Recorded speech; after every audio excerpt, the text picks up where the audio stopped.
Now, if you're somebody who is stuck in your career, you're not really sure what to do, and you're kind of looking for a way out or an opportunity to improve yourself and also improve your income and the amount of money you have in your bank account, I'm going to show you the top reasons for why some people are just kind of stuck in the loop, not really making much progress, and what you can actually do about that to make a difference in your life, to generate a higher income and live the life that you actually want to live. And the first thing we're going to talk about is going to be mindset. And I know this is very cliche. Everyone's going to be like, oh, he's just, think and grow rich kind of thing. But is this really the truth? If you believe you cannot do something, that is going to be your reality. You just cannot do it. You're not even going to make the attempts to try. But then if you believe that you can do something, even though it's very difficult, you actually have opportunity. And I remember, talking to different people over the years, and people would say things to me like, oh, Patrick, you cannot do this. And I would always tell them like, hey, just because you feel like you cannot do it based on your experience and your skill sets doesn't mean I can't do it. So I don't think you should tell me what I can and cannot do, because the reality is if I set my mind to it, I can do it.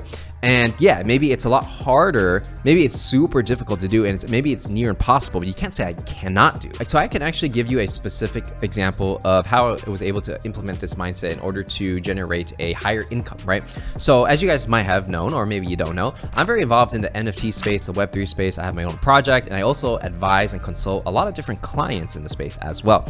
I started advising people about maybe 7 months or 8 months into NFTs. That's when I started consulting and advising different clients. There's some people in the space are very negative, very toxic, they're very pessimistic. So they would be like, how can you be an advisor, or how can you be a consultant if you've only been in the space for 7-8 months, right? Some of these people, they expect you to have bought Ethereum early in 2013 in order to have the knowledge to be an advisor, right? The reality is maybe that's their belief in how they view the world, but I disagree very highly, because it doesn't matter how long you've been in the space.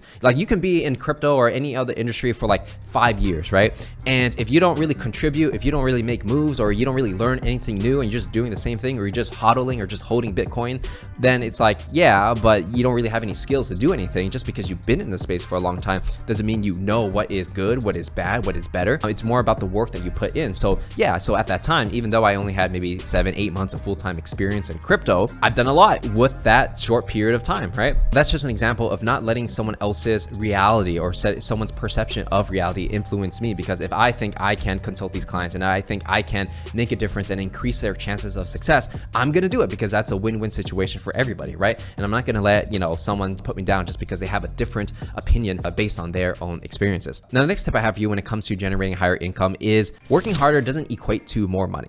Right? Because if you think about it, there are a lot of hard workers in the world, right? For example, I'm living in Southeast Asia, and I look around. I see a lot of people, let's say driving Grab, which is kind of like Uber, in the cars, in the motorbike even, and they're driving 12 hours a day. Or even a chef working at a restaurant, they're working 12 hours a day as well, but not really getting paid that much. In fact, in Southeast Asia, the average salary per month is $400. So it's there are plenty of people that work more hours than me, hard hours than me, but they only make a small fraction of my income. Why is that? Working hard is part of the ingredients, but it's not everything. Working smart, combined with the ethics of working hard, that's where the way to go, right? I think Abraham Lincoln said, if you give him 4 hours to cut down a tree or something, he'll spend 3 hours sharpening the axe and 1 hour to cut down the tree, versus 4 hours just chopping with a dull axe, right? So I think in order to generate a higher income, it's all about leverage, right? And you got to position yourself in the right way in order to make the maximum amount of income. And of course, you got to work hard at it, but then part of the game is knowing where to position yourself, and that takes a lot of thinking, right? There are a lot of jobs out there where you can turn off your brain, you just do the same thing over and over and over. For example,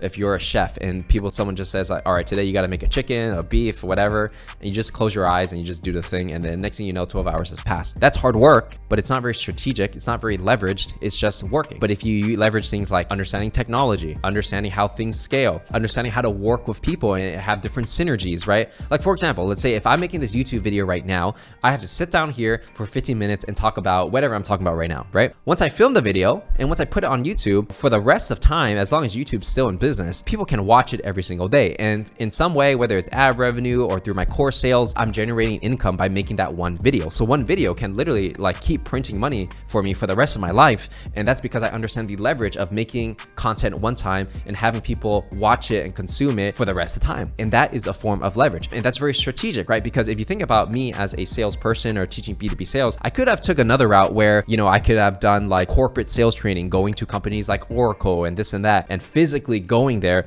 and getting paid to teach their sales reps. Right? I could totally do that. But the thing is, I've realized is I could do that and it's not bad income, but I would have to physically go to every spot and live this whole like traveling lifestyle. And yes, it is good money doing it and it is fun and enjoyable, but at the same time, it's not highly leveraged. Whereas if I, let's say, talked about the same subjects, but giving it away for free on YouTube and also selling an online course, Sales Legacy, if you're interested in that, I can make these videos one time and have people enjoy them all over the world forever, right? And that is a very highly leveraged thing, because if you think about it, there are probably like hundreds of thousands of sales trainers out in the world, every day teaching sales, right? Whether it's at a company, they have their own business, whatever the case is. But there's only like 10 or less people who are like B2B sales content creators on YouTube. And so it's like, why is it that like 0.01% of the sales trainers are actually creating content? It's because it's a different kind of skill, but you have to learn these things and understand that leverage, right? And so by understanding these leverage points and understanding how you can find leverage in your life, that's going to make a really big difference, and it potentially can multiply your income, right? So the next tip I have for you, and when it comes to generating more revenue, is increasing your ticket size or changing your offer, whatever it is that you're selling, so that you can sell it for higher prices to people who have a lot of money, right? So if you're selling a product that's like $500 and you have to service these clients and you're working with like small businesses, well, it's like if each one's paying you $500 a month, how many of these clients do you need to make $1 million a year? You need a lot, and that's going to be a lot of headache as well. And who knows what your profit margin even looks like at that level, right? If you work with people who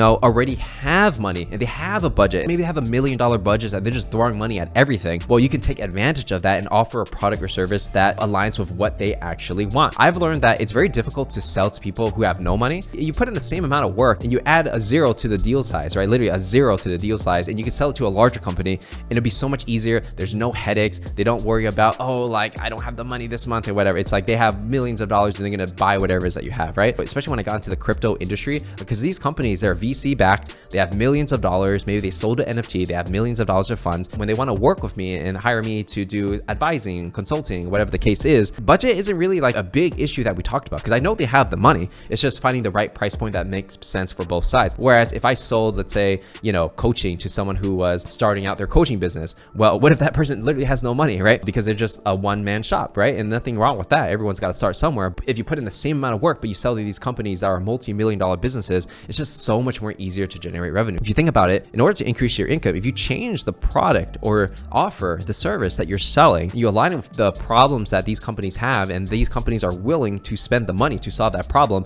you're just kind of like positioning yourself in the right way where, a tidal wave's going to come and you just got to ride that wave, Whereas if you're just like digging through the dirt, trying to find opportunity, and it's like oversaturated and there's not much money and stuff like that, it's a very hard business, right? So focus on where the money is, understand where the money flows, position yourself in a way where you can just ride the wave and everything is just so effortless, and it's going to make your life so much easier. And trust me, I've done both, trying to sell to people without money and selling people with like too much money. And I got to say, selling to people with a lot more money is a lot more easier, right? And that takes brains on your side, actually, if you're watching this, to think about how you are going to position yourself to be in the room with those people in order to sell those products and services. So the next tip I have for you is that you got to learn how to negotiate. This is one of the key factors in increasing your revenue. For example, right, you're doing a large deal with a client, you want to charge $100,000 for this deal. Based on your ability to negotiate, you could be able to increase your revenue by 30% just by saying the words in a different way. So if you want 100,000, maybe you can actually make 130,000, but you just have to position it in a way and negotiate in a way that makes the other person feel comfortable with giving you that amount of dollars. Now, if you're always like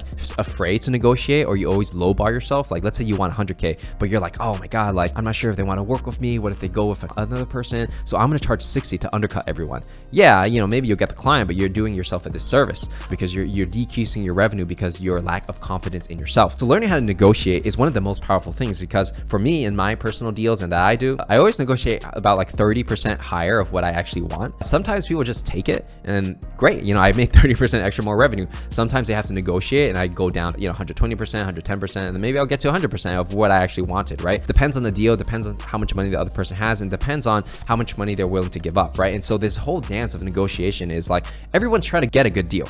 So I want to make sure what I think is fair, but I also want to make sure the other person feels like they got a fair deal as well. When they walk away happy and I walk away happy, everybody wins. That's the name of the game, right? But in fact, when you are the salesperson or you have the ability to negotiate, you actually are in control of this, right? So for me, the way I look at it fundamentally fundamentally is, as a sales rep or the salesperson, I control everything, right? It's just I'm creating the illusion of control for the other person and making them feel like they are in control. If I want $100,000 and I'm charging $130K, typically what happens is they're gonna say, that's a lot higher than I thought. What is it gonna take for us to go lower? And I'm gonna be like, well, I can do 115 if you give me these other non-tangible parts of the deal. And then they're gonna be like, oh, okay, yeah, let's do that. And they're gonna be like, well, you know, I talked to my team and 115 is a little pricey. Is there any way we can make it lower? And then if there are other terms that I want in the deal, I can say like, hey, you know, you got to pay me upfront, for example, and then I'm willing to take off like $10,000, right? And then they'll be like, all right, sounds great to me, right? So in that situation, maybe I'm getting more than 100% of what I wanted, and then I'm getting all these non-tangible aspects of the deal that I also want, and I find value in that. And that's the beauty of negotiations, right? The key thing I learned in negotiations, when you start high, you anchor high, the other person's going to anchor low. If they're a beginner in negotiations, they're going to anchor at what they want, and they're going to get screwed over, right? Or not screwed over, but like they're just not good at negotiating. But usually, if they're experienced, it's like I'll go 130%, they'll go 70%, right? So it's kind of like that, and you kind of meet in the middle. So that's why you always have to anchor high, because you're always going to fall down. But here's the trick. Every time you lower your price, you have the opportunity to ask for something.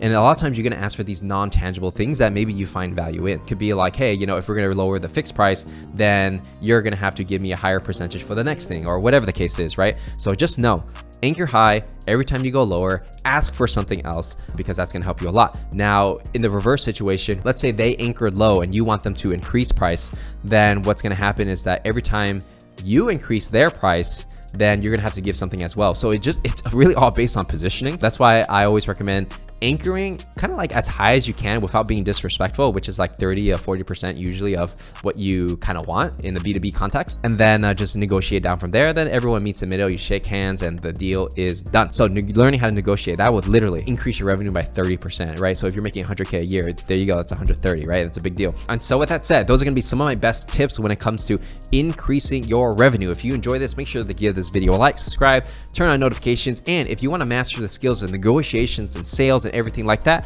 make sure to check out my masterclass Sales Legacy at saleslegacy.com, where you can learn more. With that said, I will see you in the next one.